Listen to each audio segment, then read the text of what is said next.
But that's basically what I'm talking about. The fish is poised under the bait, he's looking at it, and what you do in the next instant or few seconds is going to determine whether you're successful in hooking that fish, getting him to commit to the bait.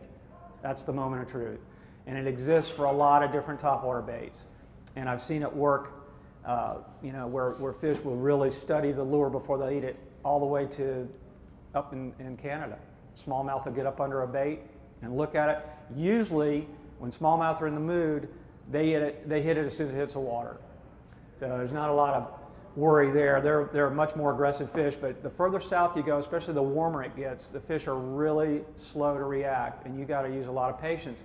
But the good thing is, a topwater will catch bigger fish on average.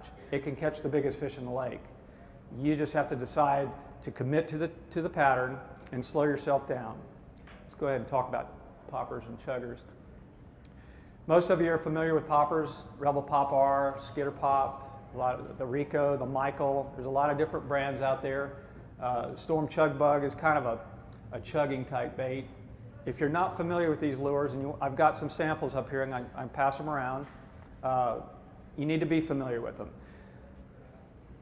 Topwater lures are just like any other category of lures.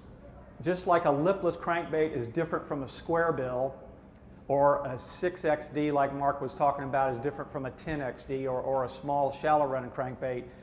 The whole thing is they're basically tools, and each tool has an application. No one topwater lure is going to be the best all the time.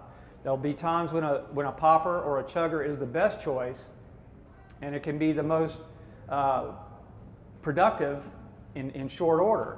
There's times when the fish will really be on like a shad bite, and that's when I like a popper. Especially a Skitter Pop or a Rebel Pop R. I travel with Zell Rowland quite a bit, and Zell's made the Pop R famous. And part of what he did is he used to file the lips to get them really sharp and narrow, thin.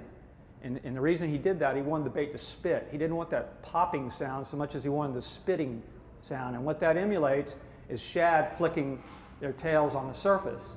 When shad are on the surface, that little flicking sound's going off, that's the dinner bell for bass. They know something's up, and it brings them to the surface. They're looking up. And Zell made a career out of modifying Pop R's and catching big stringers on our tour, and because he had so much confidence, and he knew if there was a shad spawn going on and the bass were dialed in on the shad, he knew he had the right tool.